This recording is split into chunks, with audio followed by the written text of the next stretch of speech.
My name is Camille Hartman. 5 years ago, the man I loved vanished without a word while I was pregnant with our twins. He disappeared like I never existed. And then, at a national conference, surrounded by reporters and executives, his eyes locked onto the two children standing beside me. And he said, "Are they mine?" That was the moment every buried truth began to rise. I thought I had already lost everything, but I had no idea. The real battle was just beginning, with his mother, Senator Rebecca Mercer, who had secretly orchestrated everything, from the fake breakup letter to a lawsuit for custody of the children. Before I share my full story, let me know where you're watching from in the comments. If you've ever had to rise above hardship for the sake of your family, hit like and subscribe because trust me, you won't want to miss what happened next.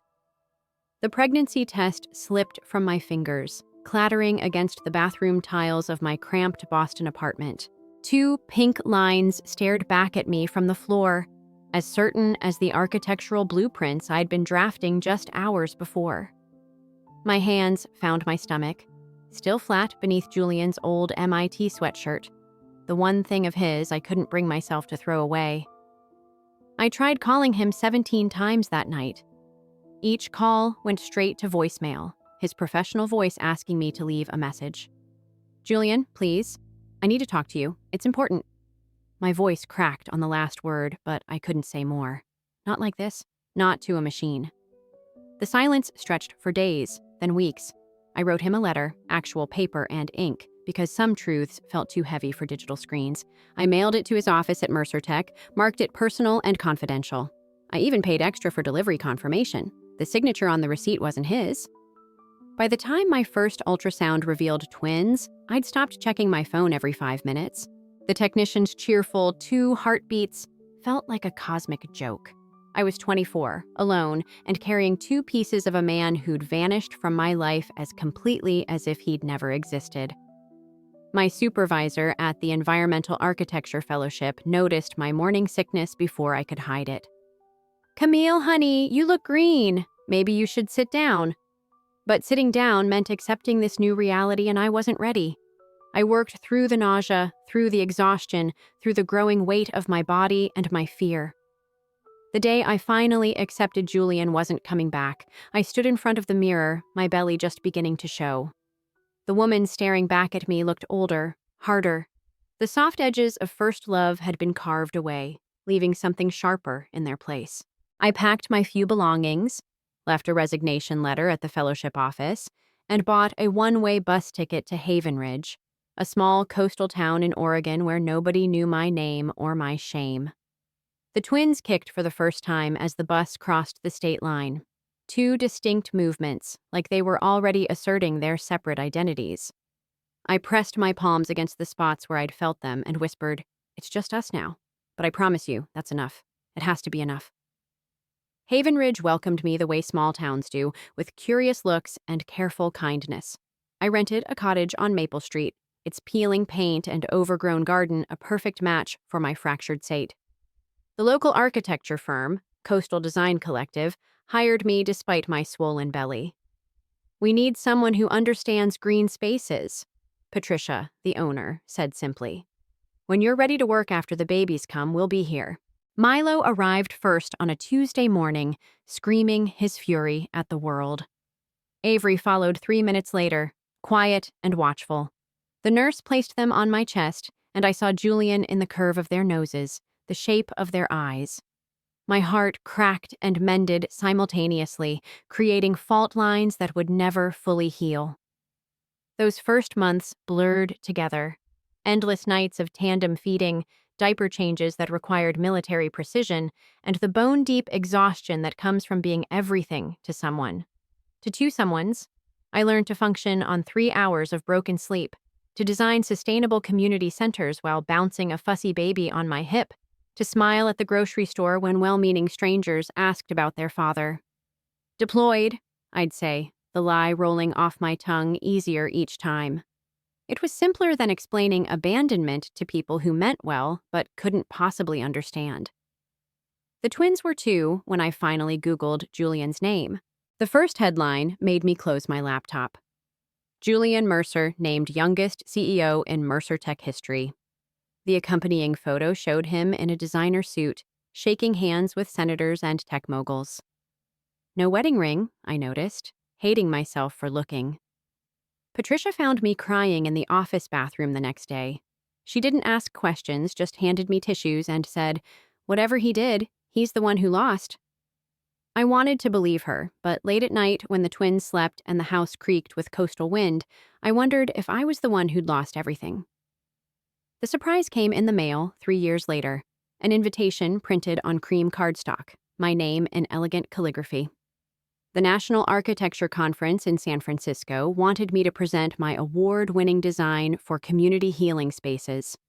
The sponsor's name at the bottom made my hands shake, the Mercer Foundation. I almost threw the invitation away. Almost. But Milo had been asking about soccer camp, and Avery needed new glasses, and this conference could change everything. The speaker's fee alone would cover 3 months of expenses. I RSVP'd before I could talk myself out of it, then spent the next week fighting waves of panic. The email arrived at 2 a.m., waking me from fitful sleep. No sender name, just, "He doesn't know about them, but she does. Be careful." My blood turned ice cold. She, Julian's mother, Senator Rebecca Mercer, the woman who'd once looked at me across a charity gala and dismissed me with a glance. If she knew about the twins. I checked their room 3 times that night, double-locked the doors, and sat by the window until dawn, watching the empty street. "Mommy, why are you scared?" Avery asked over breakfast, her keen eyes missing nothing. "I'm not scared, baby. Just thinking about our trip." "To the big city?" Milo bounced in his seat. "Can we see the tall buildings?" "The tallest," I promised, forcing a smile. They'd never been further than Portland. This would be an adventure for them, even if it felt like walking into a lion's den for me. We drove down in my ancient Honda, the twins singing road trip songs and counting license plates. San Francisco rose before us like a glittering promise, all glass and possibility. The conference hotel intimidated with its marble and minimalism, but I held my children's hands and walked through those doors like I belonged. The presentation went better than I dared hope.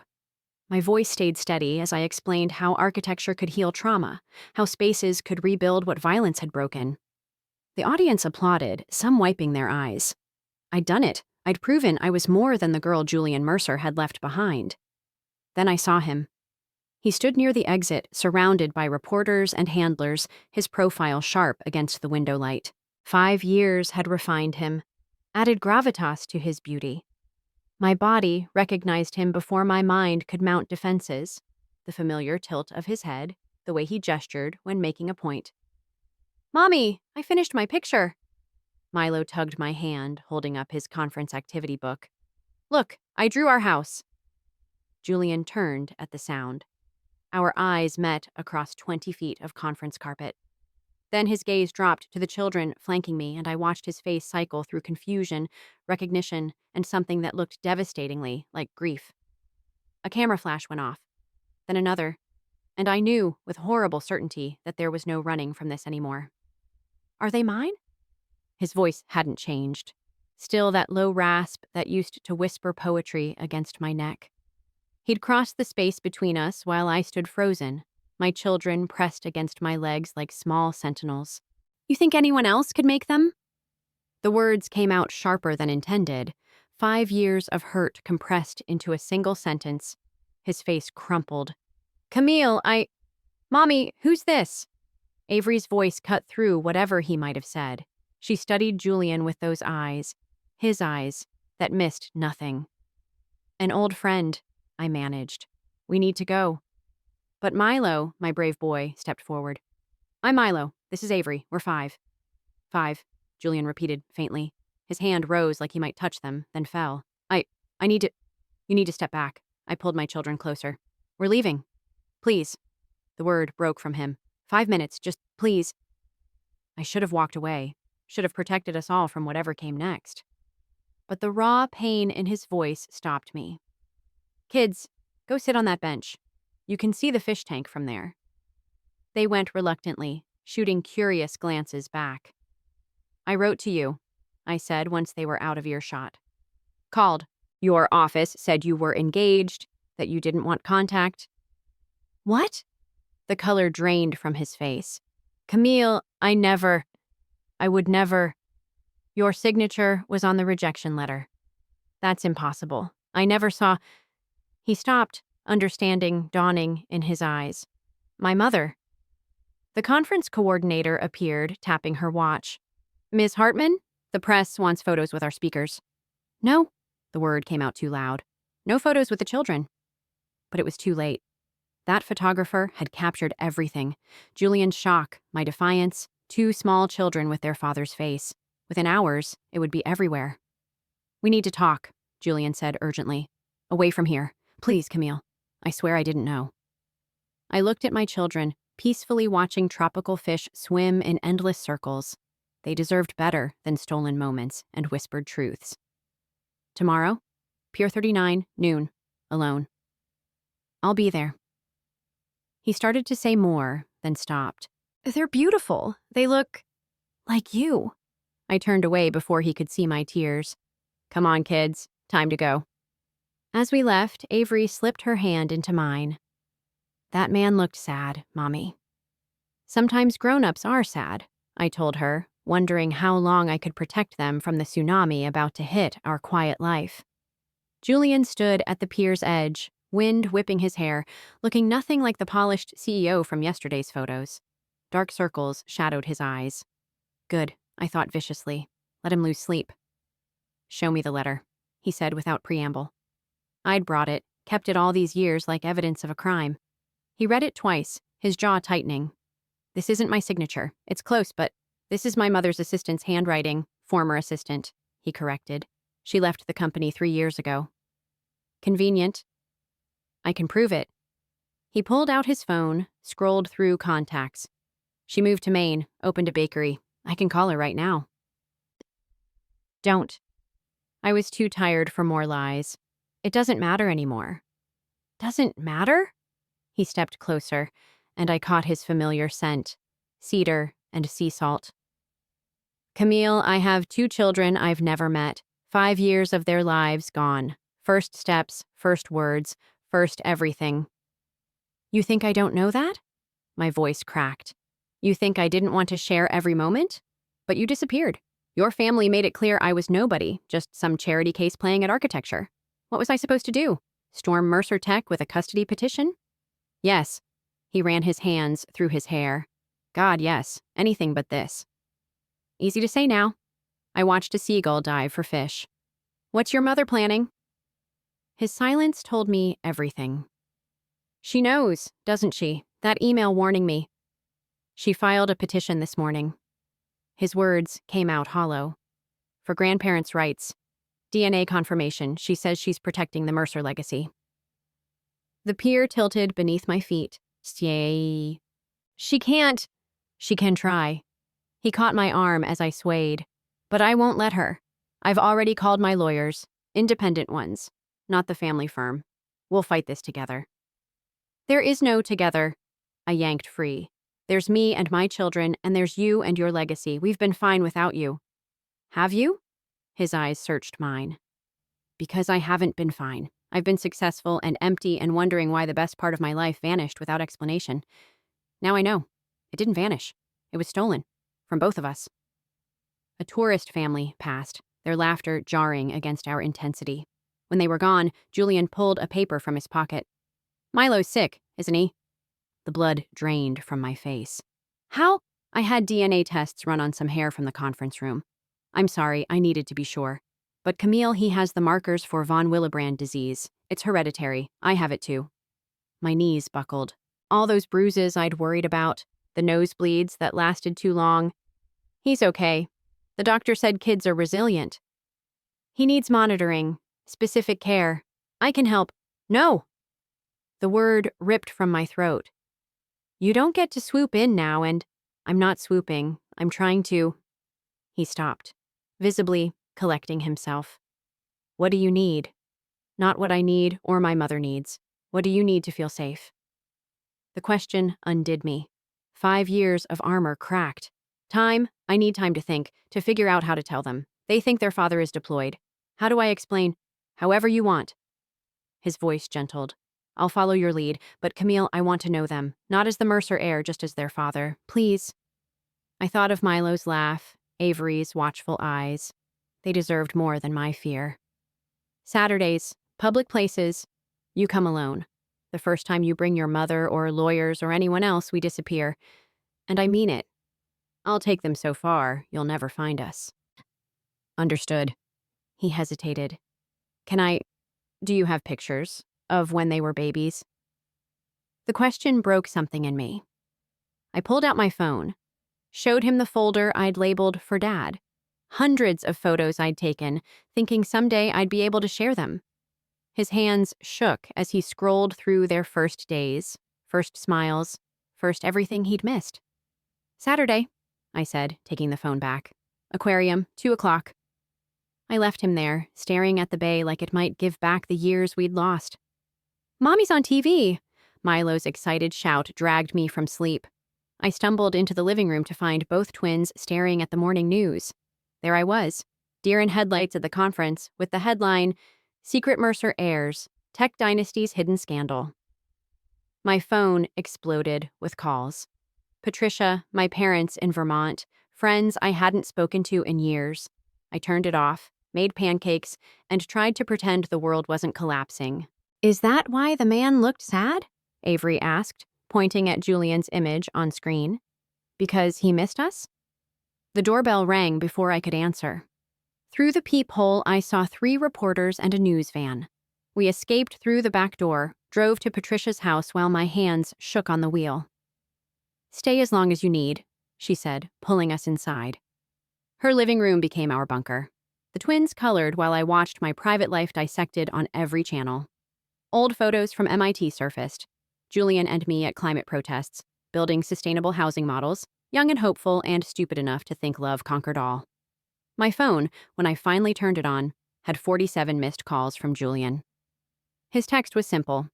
I'm handling this. Please trust me. Trust. Such a small word for such an impossible ask. The next morning, he held a press conference. I watched on Patricia's laptop, the twins safely occupied with Play-Doh. Julian looked directly at the camera and spoke. 5 years ago, I lost someone important to me due to miscommunication and interference I'm only now understanding. I recently discovered I have 2 children, Milo and Avery. I take full responsibility for my absence from their lives, though I was unaware of their existence until this week. Going forward, my priority is building a relationship with them, on their mother's terms and a timeline. I ask for privacy for them and for Camille Hartman, who has done an extraordinary job raising our children alone. Any media outlet that harasses them will face legal action. Questions? The reporters exploded with queries, but Julian walked away. 30 minutes later, Mercer Tech's legal team issued cease and desist orders to every major outlet. The vans disappeared from my street. He's protecting you, Patricia observed. He's protecting his image. Maybe both can be true? That Saturday, I dressed the twins carefully. Not too formal, not too casual. We're meeting someone special, I explained. Remember the sad man from the conference? He wants to be friends. Why was he sad? Milo asked. Because he missed some important things, but he wants to make up for it. The aquarium hummed with weekend crowds. Julian waited by the entrance, baseball cap pulled low, looking wonderfully ordinary. The twins hung back, suddenly shy. Hi, he said softly. I brought something. He pulled out 2 small packages. I heard you like dinosaurs, Milo, and Avery, a little bird, told me you love puzzles. They unwrapped their gifts with careful hands, an archaeologist's kit for Milo, a complex 3D puzzle for Avery. How did you know? Avery whispered. Julian's eyes found mine over their heads. I asked around, would you like to see the otters? I hear they're extra playful today. What followed were the most normal 3 hours we'd had all week. Julian listened intently as Milo explained every fish, helped Avery read the educational plaques, and carefully maintained whatever distance the twins set. When Milo took his hand at the touch tank, Julian's face transformed with wonder. Can we see you again? Avery asked as we prepared to leave. I'd like that very much, if your mom says it's okay. Next Saturday? I heard myself say. The park. They like to feed the ducks. I'll bring bread. As we walked to the car, Milo tugged my hand. Mommy, is he our dad? I knelt to their level. Yes, baby, he is. Why didn't he visit before? Sometimes grown-ups make mistakes, big ones, but he's here now. Avery considered this. Will he stay? I looked back at Julian, still standing where we'd left him, watching us with naked longing. I don't know, sweetheart, we'll have to see. That night, I found an envelope under my door. Inside, medical insurance cards for all three of us, and a note. For Milo's appointments, no strings. Jay, I cried then. For all the things that should have been different and all the things that still might be. The court summons arrived on a Tuesday, delivered by a man in a suit who looked genuinely apologetic. Petition for establishment of grandparental rights, the document read. Rebecca Mercer was making her move. She can't do this, I told the lawyer Julian had recommended, a fierce woman named Dana who specialized in family law. She can try, but you have grounds to fight. Document everything, every visit with Julian, every interaction. We'll need to show stability. Julian appeared at my door that night, rage radiating from every line of his body. I didn't know. I swear I didn't know she'd filed. Your mother does what she wants, always has. Not with my children. The possessive pronoun hung between us. I've cut her off. Moved out of the family compound. She wants to play dirty? Fine. But she doesn't get to use my kids as pawns. The twins watched from the hallway, drawn by raised voices. Julian immediately softened. Hey, buddies. Sorry for being loud. Want to show me your rooms? I nodded permission. While they gave him the grand tour, I made tea and tried to stop shaking. This was what I'd feared, the Mercer machine grinding into motion, crushing everything in its path. Mommy, Julian says he has the same blood thing as me. Milo bounced back, excited. He showed me his medical bracelet. We match, Julian added, displaying his wrist. Pretty cool, right? That night, after Julian left and the twins slept, I made a decision. If Rebecca Mercer wanted a fight, she'd get one. But not in court, in the court of public opinion. I called Natasha Chen, the investigative journalist who'd been leaving respectful messages for days. I'll give you an exclusive, the whole story, but my terms, my timeline. Absolutely. When? Tomorrow. And I have recordings. I'd kept everything.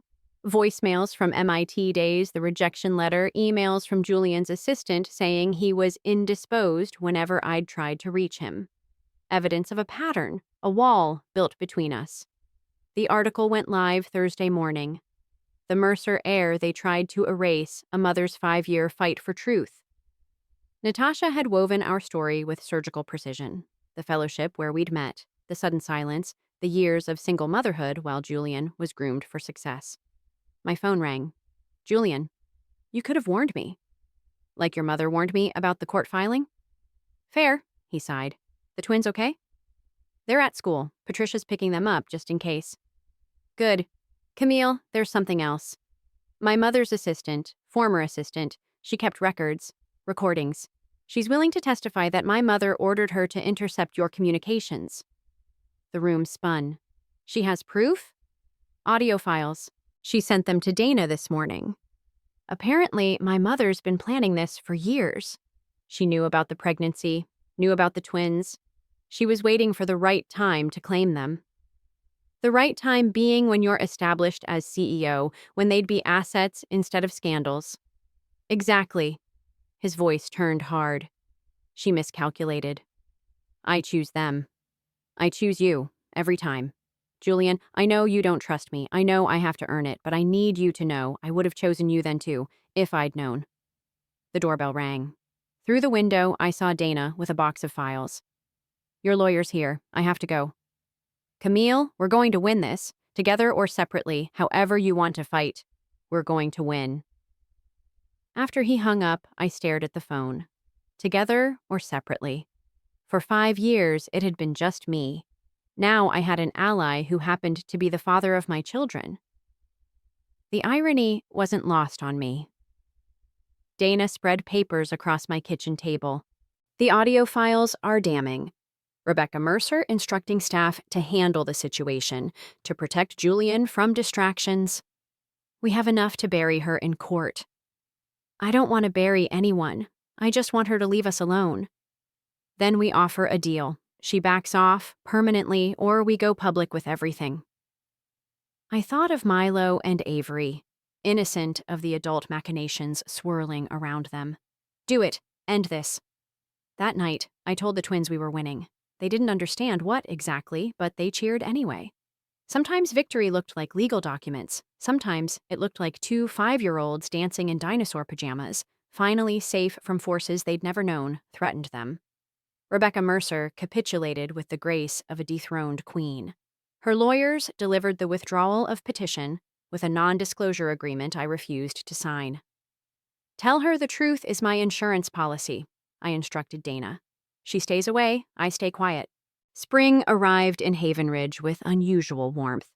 The twins had settled into their new normal. Saturdays with Julian expanded to include Wednesdays and the occasional sleepover.